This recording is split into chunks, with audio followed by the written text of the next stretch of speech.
Namaste, everyone. This is Pardeep, also known as Sahib in the recircling farming world, or in the aquaponics world. We're going to be doing session 2 today, which basically is going to be looking at the second stage of the aquaponics setups, which is the systems itself. Very briefly, I'm going to take you over what we covered last week, and that is going to be a fly-through session. This is normally a 3-day course, 2.5 to 3 day course, but we're just going to touch the highlights. If there's any questions, please jot them down. And towards the end, we'll have a 15-minute session or so. And after that, when you'll get the slides, if you still got questions, if you'd like to know more, I'll be there to help you. All right, so let's start with the first. Basically, we're looking at, I do request that you read the blog and Feed Hunger Now, which is the first 6 items of the blog, and growing food. That will help you a lot in all types of gardening. Right now, we're going to look at what I covered last week was what is aquaponics, why we do it, what the nitrogen cycle, how it works.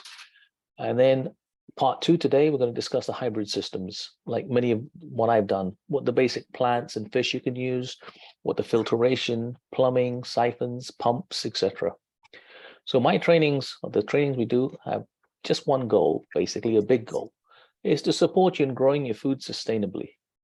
Food that is grown locally and naturally without harmful pesticides or chemical fertilizers. How I like recirculating water food growing methods, such as aeroponics, aquaponics, hydroponics, vermiponics, drip irrigation, etc. as well, is all covered in that. In growing food, one of the I like most of the Recircling Farm Coalition, the methods of growing foods, they normally require, especially when you're growing locally, some form of a protective environment, normally an overhead shade, because you're working with nutrients. And if that's left unexposed, the flooding can occur due to rainwater or other elements. So you're trying to give some form of protection. These are the items that generally you need when you are trying to grow food. Obviously, you need light, you need airflow, you need carbon dioxide and the temperature which is there, different temperature controls, humidity. And then there's different temperatures, different plants have different root zones to grow. They need water, they need nutrients, as well as oxygen. It's a whole circle of what you need. When we look at aquaponics, basically what is aquaponics in this case? It is the combination of 2 types of farming. One is aquaculture, where you're actually raising fish or aquatic life just on its own. And there's benefits of doing that as non-benefits. The other is hydroponics. I think so. In hydroponics, you are looking at basically growing plants suspended in water or other non-soil media, and that is going to give you different nutrients that you can use. Now there's benefits to both, so we talked about that in one. We'll cover that later when you need more details. A basic aquaponic system that we showed was something sample here, that basically at the bottom I've got a fish tank showing, where we've shown fish, in this case to be tilapia. They're fed food. The food, they consume it, and by consumption they waste their poop, as we call it, is ammonia. Ammonia at a higher level is very toxic to them. So what do? We're taking that ammonia by a pump and pumping the water containing the ammonia out into a grow bed. As the grow bed gets pumped, it acts like a filter in this case. Beneficial bacteria break that ammonia down. They break it into nitrite and nitrates, which is basically the nitrogen which every living thing needs to grow. The plants take up the nitrates, and then that water is returned back, the nitrogen-free, ammonia-free water returned back. So you've got a closed loop system, and this carries on. Obviously, it needs to be balanced, and the balancing occurs depending on the food. That's the nitrogen cycle we talked about. So now we have the basic, what is aquaponics and the system containers. I just gave you a very basic system of, one tank and a growth. Yet there's various growing methods that we have that we can utilize. And many of these are used in hydroponics, in aeroponics, etc. So here are some of the growing methods. We call a raft system, and I'll go in detail as we go further. A media system. We have vertical growing systems. We have what we call wicking systems that include recircling water. We have watering plants also by aquaponic water with drip irrigation, etc. Now, there's a picture of a Zerolot we had designed a while back incorporating most of these items I'm talking about. Here, the next slide I'm showing you is what we talked about filtration. You saw a very, very simple filtration. This is a slide that was actually done by Murray Hallam. I mean, it's a big system they did built. He's a aquaponic teacher out in Australia where they have huge water issues. This is for a large commercial farm. It was a hydroponic farm that had got converted into an aquaponic facility. He's a very good boat builder, so fiberglass man. So he obviously knocked himself out making these tanks. I wish we had the capacity here to get these, but these are very expensive tanks, unless you are good at fiberglass.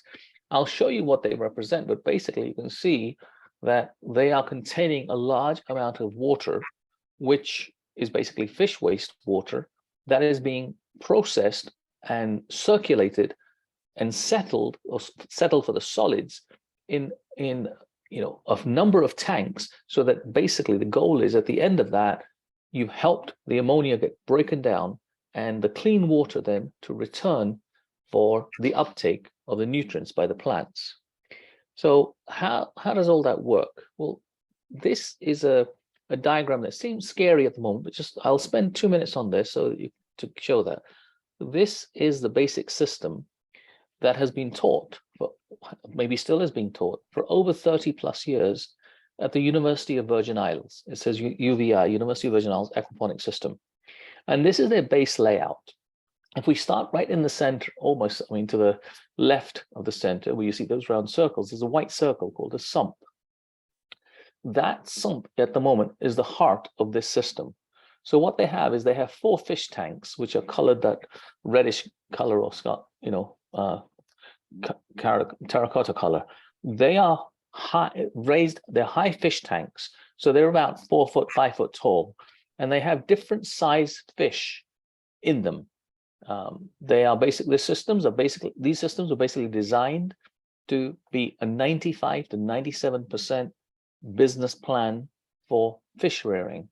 There's the fish to save the world. So they had 4 tanks where you had the seedlings coming and different sized fish, and every 4 months or sooner they would harvest the big ones, and then the cycle would continue.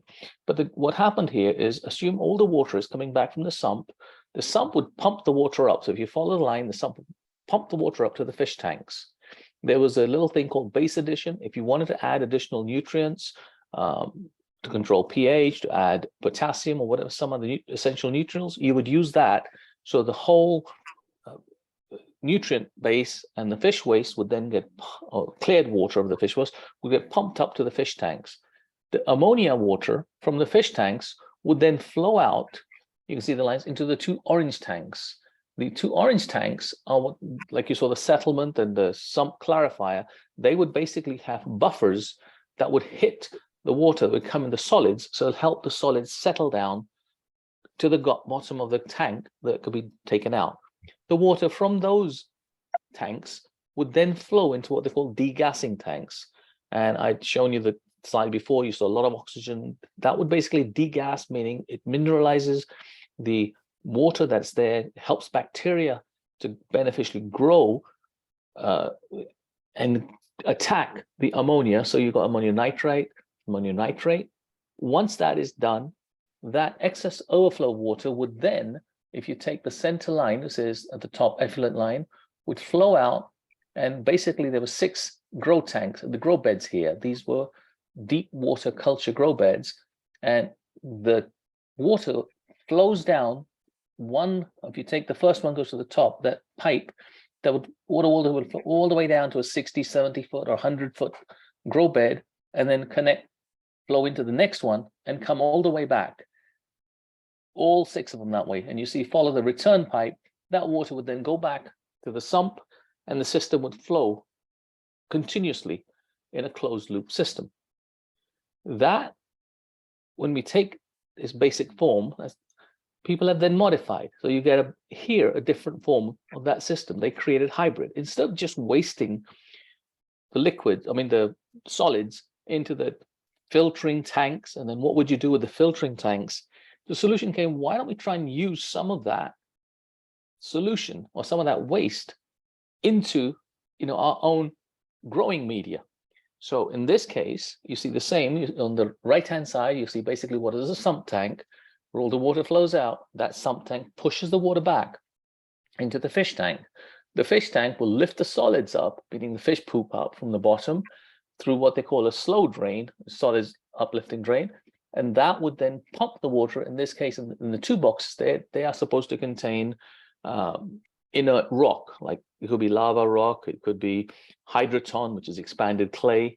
And depending on what system they use, whether it's constant water or they use that water or standpipes or what they call bell siphons, which is another gadget in aquaponics that acts like a toilet flush. When the water fills up to a certain type, it'll flush it down.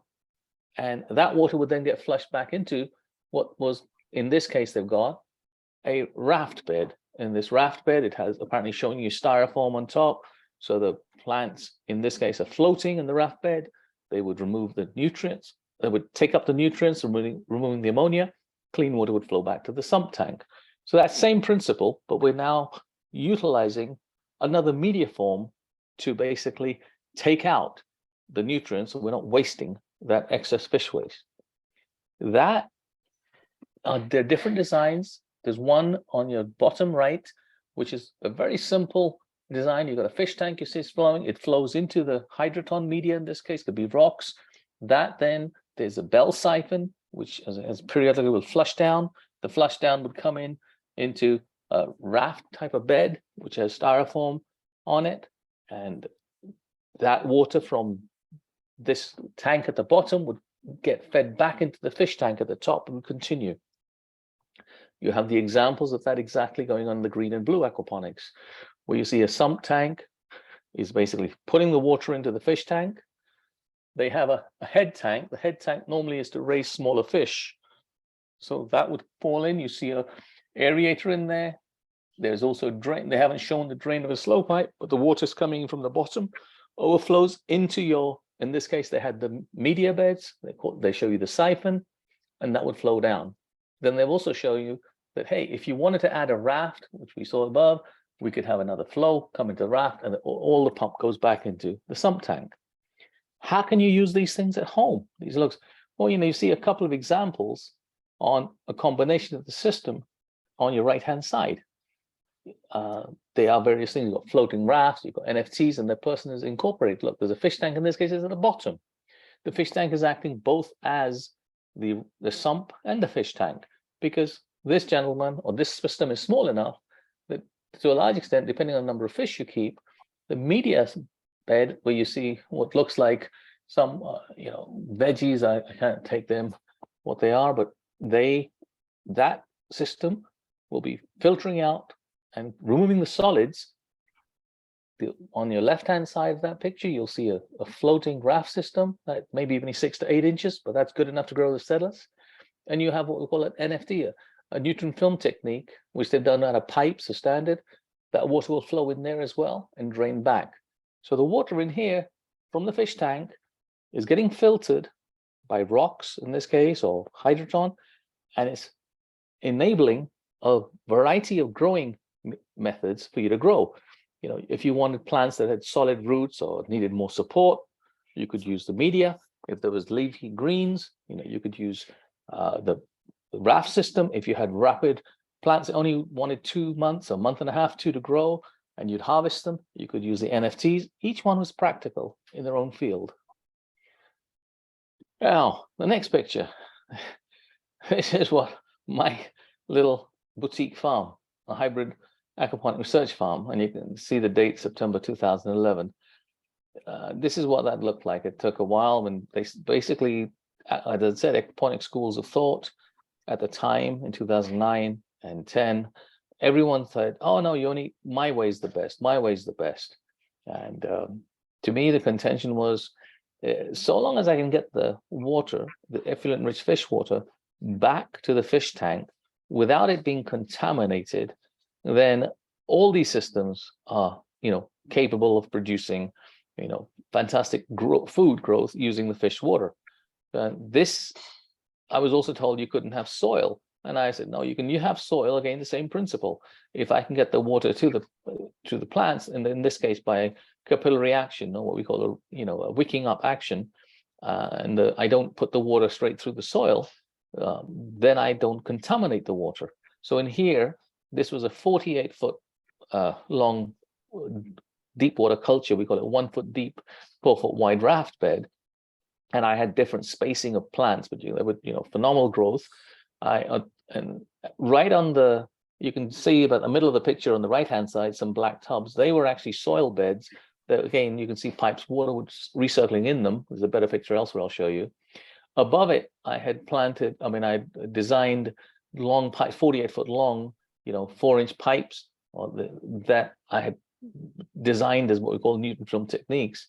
Great in the winter, to produce fantastic, but the limitation was in the summer, the water would get very hot. That was one pump at the time. And on the other side, I had a set up vertical, these are called vertical towers, which were huge at the time of Disney, and the gentleman was promoting hydroponics. He basically gave me a pretty good deal to see if they would work in aquaponics. When he did, and he started getting a great market for himself. But these were filled at the time with I think it was pine bark, refined pine barks, and that was fine for the fish. They didn't suffer. We had great growth with them. At the bottom, I had these tubs, which are fairly inexpensive, like $20 or $30 at the time, and they still are similar from, I think, either Lowe's or one of the big box stores. And they were filled with Hydroton, and they were actually at the time put onto a valve system, which would come on for a while, and the water would all drain back to the central fish tank, which you see is covered with blue tarp at the back. This space was basically like 15 feet wide and about 60 feet deep. And there was a ton of production that went out here. I ended up sharing not only with the community, but there was a local nonprofit autism place, and they would take a lot of the produce. This hybrid system are some more pictures of that. The people you see, this is examples. The first one I'll show you, different pictures. You can see different growth methods. In here, the two pictures, there's Tim Mann and Suzanne Friend. They were one of the first people to get organic certification using aquaponics. And they came in, they were just unbelievable. She said, we do one system. They did the raft deep water culture system, but this guy's got like 5 different systems and all going on, and it all seems to work. And the gentleman to the extreme right is Bert Roper. He was the gentleman who basically, if anyone knows, a big citrus magnet in the Central Florida area. And he wanted to have sustainable food growing, and engaged one of the top Disney guys, the gentleman who has Tower Gardens to his credit. Bert Roper basically had commissioned him to build a retractable greenhouse in Winter Garden on one of the city roofs to showcase so people would learn. He heard from Susan Friend that I'd used some of their work, and came in and saw me and saw this stuff and started crying and saying, after I asked how much I spent, no, I actually 15,000-20,000 on this. Actually, it's about 25, but I want to tell that in front of my wife. He started crying and saying, "Hey, will you teach my children?" Because I didn't know what he was crying for. And I tried to help him, and I said, will you teach some of my students? And he'd come from UCF, University of Central Florida, and I said, yeah, sure. Next thing I had ideas for us coming. I became the aquaponics training partner, because he said, I've spent $1.5 million and I create 1/4 of the food that you're creating in this small little setup. So, and I hadn't done any training classes before this. This is when Susan Friend and Tim, himself, please start training. So I took a while to put that together. So you can see these are very versatile. Aquaponics is a base, one small tank. Mine was a 300 or 400 gallon tank that could produce enough waste for me to, do all this and still have enough waste left over to do other forms of composting, like vermicompost and all that, which we'll talk about in this different session. This is just to show you some of the different methods we can do. Brilliant for small space setup, urban farming, etc. It's not a huge space, but it could produce a lot of food in a compact area. So you can see vertical farming, you can see, different methods. All right, so a little breather for you there. Now, people talk about, hey, using aquaponics, what type of fish are we going to use? Yeah, so I said, well, there's food fish, there's hobby fish, there's a whole bunch. So let's talk about, first of all, just some of the fish, and we'll talk about, what it is. In the hobby fish area, there's aquarium type of fish, you can use tetra, pacu, danos, all this. Goldfish, you've got the picture on the left, and, that's a picture there on the right of koi, which is one of my ponds. So this is there. This is food fish now. Yeah, most typical food fish people hear in aquaponics is tilapia. There's different versions of tilapia, blue tilapia and so on, but it depends on the weather. Some places it's cool enough, you can use yellow perch, trout, bass, bluegill, catfish is pretty common as well. Koi are basically carp, domesticated carp, but you can use carp as well in places. Most of these fish, especially tilapia, require that you have permits. So people are careful sometimes of what they will and won't use. So let's have a look. So the question comes in, okay, you can use whichever fish you want, right? How many fish do I need? Well, I come in and say, look, it all depends on where you are, where your system is, and what resources you have available to you. Now, I've used all of them. I've used I've used goldfish, koi, mollies, mosquito fish. Yeah, they're saying mosquito fish to help you keep, hopefully population of mosquitoes in control. Bluegill, or they're sometimes called panfish, catfish, tilapia. And, it all depends on what your local suited is. And here's my experience at that time when I gave this class first. My goal basically in here was fish waste.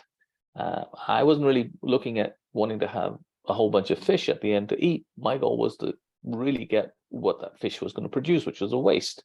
And if I got some fish for eating, that was a bonus. Yeah, we got catfish, we had the bluegill, we had tilapia. They were great fish to have. To me, the ratio was reverse of what the commercial ratio for aquaponics that is taught.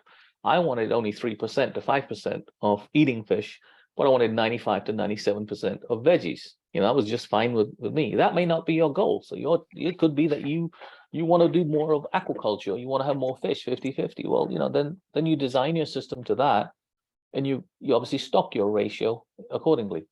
So I'm just giving you some examples. Bluefish are very hardy fish, but they really are very slow growers. It'll take you a couple of years to get a decent sized panfish, and they're also very fussy eaters. So you may just want to stock a few and make sure that they can live comfortably in harmony with the others. Catfish, by the way, are the most aggressive, the fastest to grow, and the biggest growing meat fish that you have. You got a lot of good meat on the catfish. Our aquaponics catfish actually were some of the best tasting catfish I've ever had. They grow very fast and are very, very easy to raise. Our standard thing is, I think Marion does the same in New Orleans, but I would buy this fingerlings in spring, and that would be at that time it was like 70 cents, 60 cents, for a 3 or 4 inch spring. If you buy 100 of them, $40, $50, and I would not start them from breeding. So we plan to harvest accordingly, that by the end of, I could get these fish 2-3 times a year if I wanted. So 6 months if I wanted to have small catfish, 9 months to a year if I wanted to have decent size, 3 pound, 2.5 to 3 pound catfish, I would buy them. Bluefish and catfish, however, are not so hardy in the summer. They really need to have a lot of dissolved oxygen, a lot of oxygen in the water, and we'll come to that slightly later on. Tilapia, on the other hand, especially, and we're only allowed to keep blue tilapia in Florida. If you have anything else, you're going to get a huge fine, like $400 per fish, per whatever, whether dead or alive. But blue tilapia, if you get the license for it, they're very good. They're prolific growing fish if you got the right environment and the temperature. They have a very high feed to grow ratio, which we'll talk about what that means shortly. But basically, the amount of food you give them, they're able to put on meat. They're hardy fish, and they're also pretty good. They don't have, say, they're good to taste. They don't really have much taste to them. You add whatever flavors you want. So they don't have any kind of smell or anything. Some people say, oh, they've got a fishy smell. Well, no, tilapia are pretty normal, pretty bland that way. but they're good fish, good meat. I just find they don't have a lot of meat on them. You feed them a lot, yeah, they go bigger, but there's a lot of bone structure, and they're just built up. And then they're very fussy, they're very temperamental. They won't eat if temperatures fall, or usually don't eat if they fall below 60 degrees. Yeah, in Florida, that doesn't sound to be too much of a problem, but at night, temperatures nowadays are getting down sometimes in the 50s. There's a few days when they get to that. And that's the time when I wanted to grow leafy greens, because that's when the leafy greens, a lot of lettuces would grow in the cool weather. But then my predicament was I couldn't get enough fish waste to do that. So, but that's just things that I said, it depends where you are, how you can do. Like, yes, I can heat the water and get them to eat. The diet. The nice thing is that with the tilapia, actually that's also with another couple of fish, I can actually supplement their diet with produce from my garden.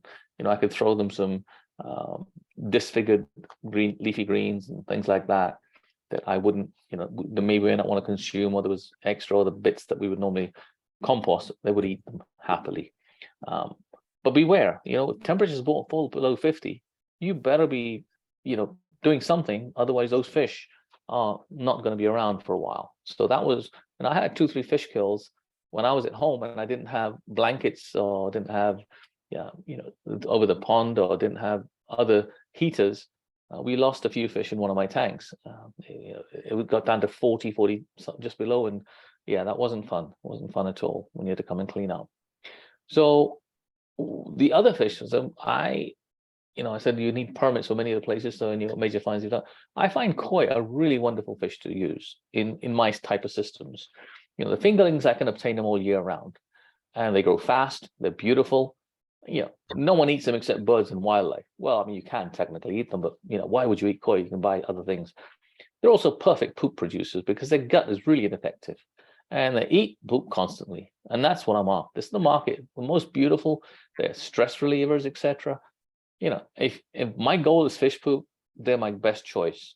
Yeah, you can name them as pets. I don't name it because in this case, I'm not going to eat them. So I can, I call some of my koi my grandchildren. Granddaughter has named some of my koi as pets, and she'll come in and feed them. They'll take food from my hand or her hand. They also will eat stuff from your garden. I mean, when I grow sweet potatoes, they love the sweet potato leaves. I'll eat the younger ones, but when they go bigger, these fish will love them. Goldfish also the very expensive ones that you get, the feeder fish. They are very, very good. You put them in a system outside for a while and let them grow, but they're very good in aquaponics. They are very nice with the koi. They grow together. And all these fish, they're very accustomed to, they don't have to have super high oxygen levels, and they can tolerate pretty cold temperatures. So if you can't afford the koi are very expensive to buy from the stores. What I tend to do is I've got a nice relationship with a breeder out here in Central Florida. I'm just outside, and they've now become. When I started, they also started, and they had this thing called cull. They would cull their fish because they just wanted good quality cull. I asked them, and they started, and after that they started doing what they call popcorn. They call them popcorn fish, and these were fish they were going to cull, and they didn't expect them to basically be very survive a lot, and you can get them for a good price. Even now, I think they'll sell you like 200 koi or 150 koi, for $1 a pop or something similar, instead of $10, $8 in a fish. Well, that's pretty good. Plus, you know what? They're great stress requirement, and you generally don't need a license for these. So that comes in, well, how many fish do I need? You're talking about so much dollars. If you went to the UVI system where I showed you the 4 tanks, and I said they are really using the aquaponics system very much similar to an aquaculture system. They're just using the plants and all that to help them a little bit for the filtration. And their systems are totally mechanically designed to, I'm saying 1 pound per fish to 2 to 3 gallons of water. In fact, in recent years or near the end, they started having these huge oxygen machines that could accommodate up to 1 pound of fish per 1 gallon of water. They had tons of oxygen. It was like boiling water, but it was boiling oxygen in there. That gives you a significant amount of edible fish, and you got a large amount of fish effluent for the growing plants. The only disadvantage is that you're going to have constant filtration and removal of that. You have special machines now that aquatic ecosystems, for example, now called Plantair, have designed to take out this ammonia very quickly. And you've got to be so significant. Water chemistry is so crucial because that number of fish, your ammonia levels build up very quickly. And that's very high. You'll see soon a higher level of ammonia can be very, very dangerous, and you can have a total fish kill because obviously you're poisoning them at that level. Significant fish food costs because you're feeding them because you want to have the output fish meat, but you got to feed it. So I've already mentioned about the oxygen requirement. Then you've got to have a system to constantly harvest your fish. It's not easy to harvest the fish. It's a whole new system. Planting, you got to, as opposed to say, well, I might want to fish tonight or fish this weekend or whatever, and you get a couple of fish, 2-3 fish out for your family. Here, this is like, hey, 95% or 7 is my fish. So with all this system, when Friendly Aquaponics, there were 3 people who went, as I said, in 2007, when I'd said earlier, into this field to learn, a 5-day course, and came back and did their paths. So I followed these 3 people's paths at the time, and the Friendly Aquaponics, Tim Mann, who was Friendly Aquaponics, had gone through and he built a system very similar to what I'd shown you above with the UVI system. His wife, Susan Friend, is a marine biologist, and was a little dubious of what he was doing. But within 3 to 4 months, when she started actually seeing the system, we call it, as explained before, siphoned up and so on, it's getting ready. And the plant started producing. She saw that what he was putting in, they couldn't even put things like neem oil because the fish would die. Although that's one of the most good things that you need in organic oil farming. So she started applying for organic farming and ended up getting that. And they started selling to Costco at the time they came in. However, they realized that using that system, they were going to have, couldn't make any money because they had to get so many fish coming. Their goal was to get more lettuce, which is what Costco wanted. So they were trying to experiment coming through and, hey, do I really need that many fish? And they started coming down and instead of saying, well, instead of 1 pound of fish per 1 gallon or 2 gallons of water, how about we do 1 pound of fish for 10 gallons of water? They found no significant decrease in the plant production. In fact, they still had some. So they were trying to experiment. They therefore, I was saying, a low stocking fish density. Well, what were the advantages? Virtually eliminate all filtration, cleaning, removal, disposal of solids. You don't have to keep doing that. Especially when you control the stock, significant reduction in food costs, obviously, and operating costs. Having so much electricity and labor, water chemistry was easy to control now. The disadvantage, obviously, of lower fish. May not have adequate fish for growing plants if you're not careful. So, what are the actual stocking density, and how can we determine on a low density? So, fish on average eat about, well, depending on the type of fish, obviously, but usually if we're looking at tilapia in this case, and goldfish, others would be similar. Koi, they eat about 1.5% of their body weight daily. That's high. That's based on you want to harvest the fish. So we'll talk about tilapia. So if you take that and you take a stocking ratio of 20 pounds, you're getting about 0.3 pounds of fish food that you're going to need daily. And also, fish are generally very, very good at converting what they eat to their growing size. So the average conversion is, you produce 1.5 pounds of food to them. For a tilapia, it'll give you 1 pound of fish. Now compare that with other things like turkey, where you got to feed them 5 or 6 pounds of, beef obviously is much more, 9 pounds for every pound. And other carbon footprints, that's different. But you're getting an idea that fish are eating fish, and this tilapia, are very, very efficient at utilizing the food you've given them to put on good fish. They obviously eat differently how you descend. So obviously, one thing I found is never overfeed your fish. That unless you have all the other mechanics in there for filtration and everything, because they will just keep eating, producing poop, and if you can't take that ammonia out, you're going to lose them, and that your system dies. So what about the media? How much, if you got these fish in there that we said are low fish, what type of media? What's the ratio? Okay, so we're looking out here. Ideal grow bed volume. This is suggesting if you're keeping, the type of fish, typically I say 2 to 1. You can go up to 3 to 1.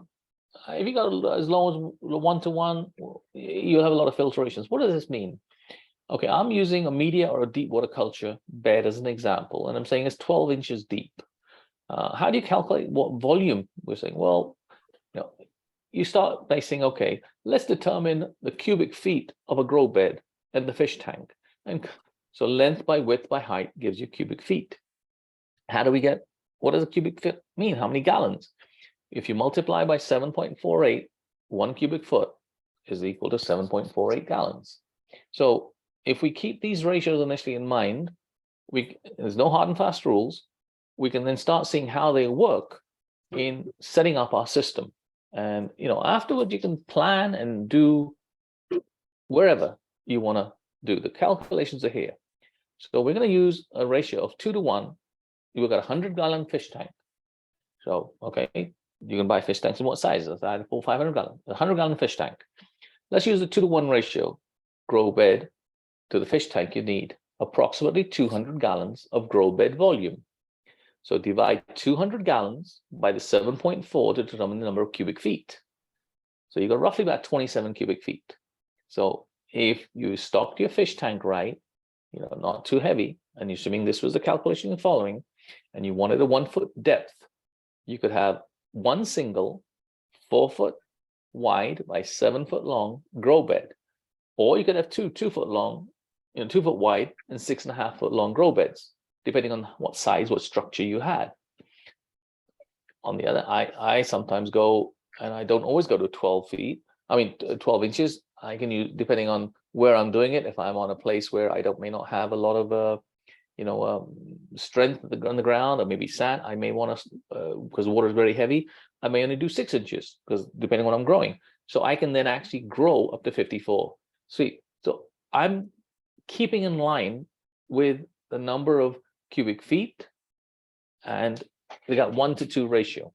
So initially follow these ranges, because what you're doing is you're getting the nutrients that are going to support what size you're going to grow. Obviously, that'll depend on what you're growing.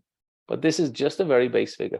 Now, a lot of this might sound, hey, Pardeep, I don't understand this. Well, I'm just letting you know at the moment, a basic outline. When you get to see this, when you get to work with your hands on, that's what I would teach people. They come and they saw it physically in hand. It made all sense. Right now, I'm trying to get you a basic understanding of how the systems work. And as we progress, hopefully I'll be also having, you'll be able to come and visit, or you'll have your places, farms close by, either New Orleans or here, and you'll start to understand what we're talking about here. So now I'm going to check the water quality. I'm talking about, hey, you control the fish, you control the pump. Why are we doing that? Well, an aquaponic system is actually a living organism.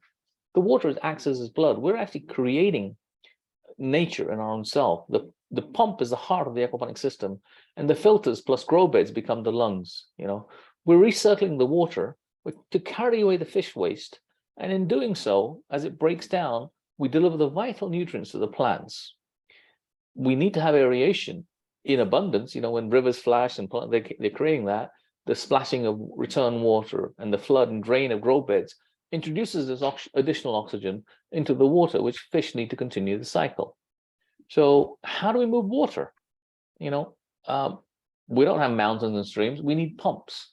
Now, what are the pumps? Different types. There's a whole section when you come to a physical in-person, you go through the whole pumps and you see and so on. There's a whole class on this, and we spend 2-3 hours on this. People pull them apart, see them. So pumps are what they call submersible. They're inline, or they can be dual. The size of the pump will depend on the amount of your system. You can have a system with 1 pump. You can have a system with 2-3 pumps, depending on what you want to grow, how you want to grow. Each of these pumps is rated in a number of manners. They're rated by the wattage they consume, how much power they consume. But most times people want to see, well, what's their GPS, gross, how much can they put out? Gross, per hour. How many gallons per minute, gallons per hour? How much can they pump out? So that's one measure that is used. Typically we use, gallons per hour in the US, or minutes is not that often as seen. And then the other thing is what type of pressure. We call it the pump at the head.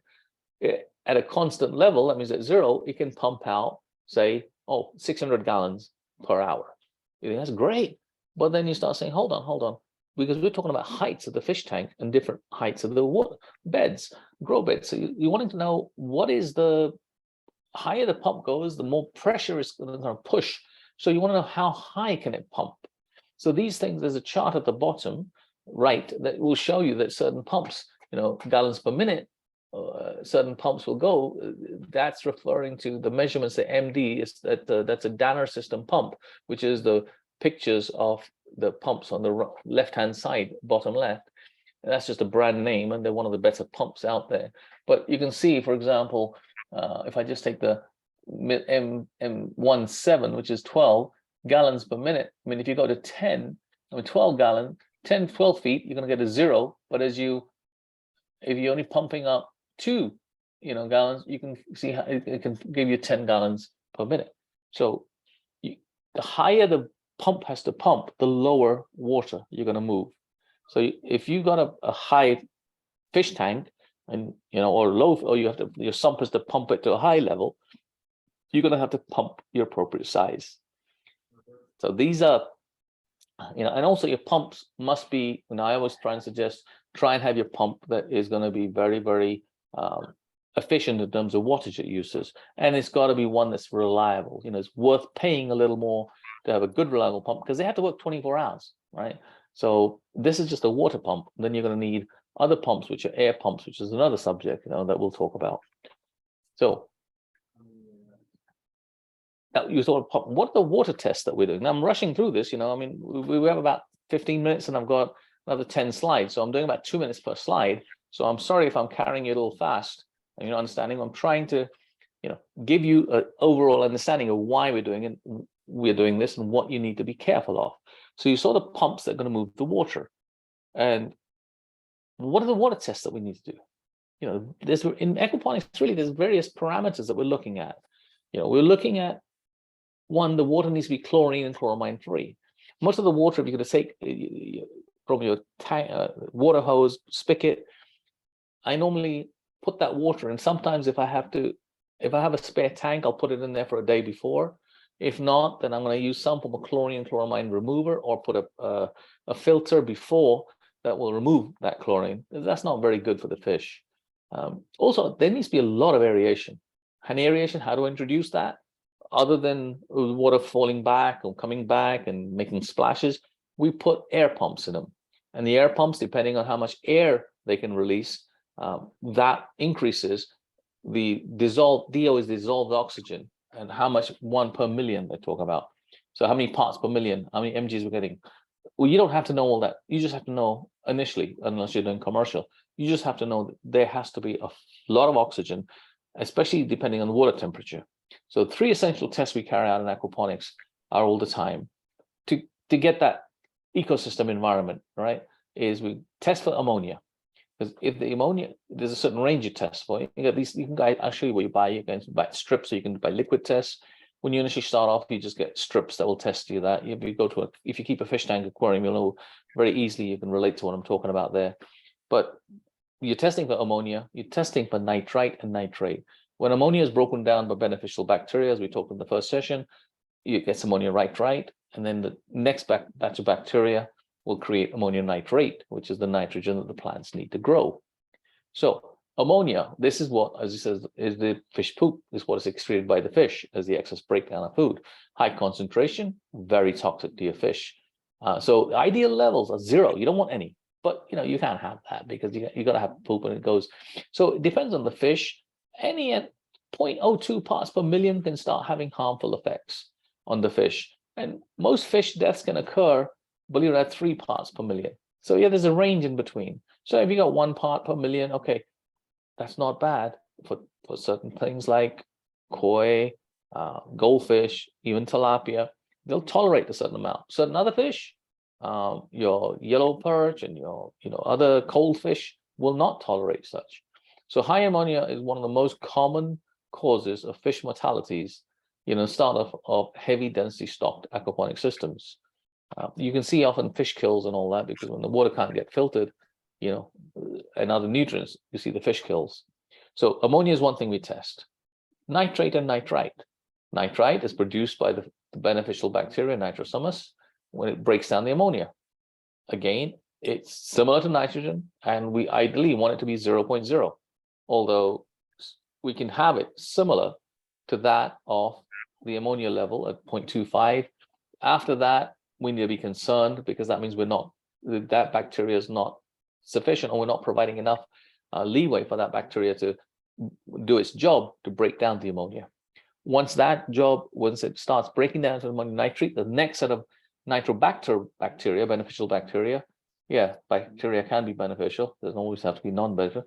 They start breaking that down, ammonia, and you start then getting what is nitrate. Now, fish can tolerate a high amount of nitrate, 0.4, 0.5, because that's broken down almost, and that's what the plants need. So when you circulate that off, the plants are going to take that up and really now return back almost zero, back to you. Dissolved oxygen. So what is dissolved oxygen? Everything needs some form of oxygen to produce, and oxygen produced by various processes. Photosynthesis, that's consumed by both plants and animals. The oxygen dissolves in water, and how is available? That's how aquatic life get it, right? There's two sources for them: oxygen produced by photosynthesis of the submerged aquatic plants, because the plants that grow inside the water as well, or atmospheric oxygen. That's that the air and water, every time water breaks, every time you have a splash, it's created. So you can create that by adding pumps and air stones to blow bubbles in the water, so as to enable the oxygen to get infused in the water. Water temperature is a major factor. In colder water, it's much more, you have a lot more oxygen available but in the warm water, that oxygen disappears. Now, the maximum DO is at 32 F before it freezes. But when water comes 88, 85 water, nice start in the summer, that's very easy here in Florida, or I'm sure in New Orleans too. We need to make sure that we're pumping a lot of oxygen into that water. There's a lot of waterfalls, so that the fish have, we're not starving them of any oxygen, so they're not suffocating. So we talked about all that. I said the DO levels fall, your fixed activity falls. If they don't produce poop, your plant growth is going to. So the whole thing you'll start seeing fish coming to the air, gasping for it. That's the water sign. I mean, I had that 2-3 times with me when the hurricane came and we lost power for 2-3 days. So I was trying to do, all different things I could, whatever. My neighbor was kind enough; he had power, so we borrowed a, big cord so I could get a pump in and just circulate some water or break some water, aim it like a jet, so I could create some oxygen for the koi in the front pond, and the same in the back. But that's, they're going to need that. So that you need to have some form of power to have aquaponics out here, unless you live in a river or somewhere. So if you decide the larger aquaponic system you build, you're going to really start having not only a DO measurement kit, but a lot more of the oxygen controls and introduced. So again, we talked about this is just a brief summary of the oxygen produced, what happens, where it's created. Now, for a successful aquaponic system, healthy fish, healthy plant growth, few plant disease, so you please provide as much oxygen as you can. Testing, I talked about the strips. These are the strips you can pick up, basic aquaponics. I suggest you start off using these strips. It tells you the full instructions. You take the strip, to get a little bit of water, you'll just swirl it around, wait a few seconds. It's got the markings on there. You can see, the ammonia is told you ideal. At 0.2 I said caution. 5 was the danger. So you get what's going on in between the caution and the stress. Okay, I'm okay. You got the nitrites where it's telling you. I said, hey, it's very similar to where you're looking at the ammonia, but the nitrate, you can go up high. And then the other total hardness, that's just the alkalinity, and pH you're looking at. pH is also very important test. We're going to come very quickly to that, but pH is a test of acidity and alkaline, and this you'll get. Ideally, you're going to go for 6. Most aquaponic systems go to 7, but let's have a look at that. What about pH levels? Well, that's the measure, as I said, of acidity and alkaline solution. Most plants like to grow between 6, and 6.5. 5.7 to 6. That's 6.25 is the ideal range. Some plants are lower, acid-loving plants, the blueberries, etc. But not normally in aquaponics and that you're growing. But most lettuces, leafy greens, etc. They like to be in the 6.5 range. Fish, on the other hand, like the slightly higher. Aquaponic systems naturally usually end up getting to 7, which is fine. a range between 6.5 to 7 is, in an aquaponic system, is going to be tolerable. So it's giving you acid is like sulfuric acid, sodium, alkaline is the top. 7 in the aquaponic system is about the middle range you want to be at as the natural system. A lot of that depends on what your water levels are, whether it's well water, what type of things are introduced, and what feeds you've got, what filtrations you've got. Just letting you know that there's a whole new chapter on this. This is something there's another system we talk about, the alkalinity, what your body alkalinity is, what foods you eat affect. That's all part of this training, but that's a different, that's a much larger course that we end up doing. So pH is important for, as I said, the plants absorb the nutrients. If it's not in the right range, you're gonna have, they're not gonna take even the main nutrients, which are, basically your nitrogen, phosphorus, and potassium. But also they're not going to pick up the micronutrients like magnesium, zinc, and iron, unless you have between a 6 to 7. I'll show you a chart in a minute. Now, fish can tolerate, as I said, a higher range of pH, but the plants, able to grow, they need to absorb the nutrients, and they can only absorb the nutrients within a certain range. If you don't provide that range and they don't grow, we have what's called a nutrient lockout. It just means they don't get access to the nutrients there, but they can't pick them up because the pH is not right. So this gives you a pH item. You see all the nutrients like nitrogen, phosphorus, potassium, the first 3, which are the main ones. And you got the other micro, like sulfur, calcium, manganese, iron, copper, zinc, boron, and molybdenum, things you've probably never heard of. Now you see if you are in the 5s and 6, just below the 6, they are not going to absorb everything. They're going to get iron and all that stuff, but they need the first 3 in big shot, and the calcium. And when you go between 6 and 7 or 8, in between, see the 7, 6.5 to 7.5, you start seeing some form of ideal range.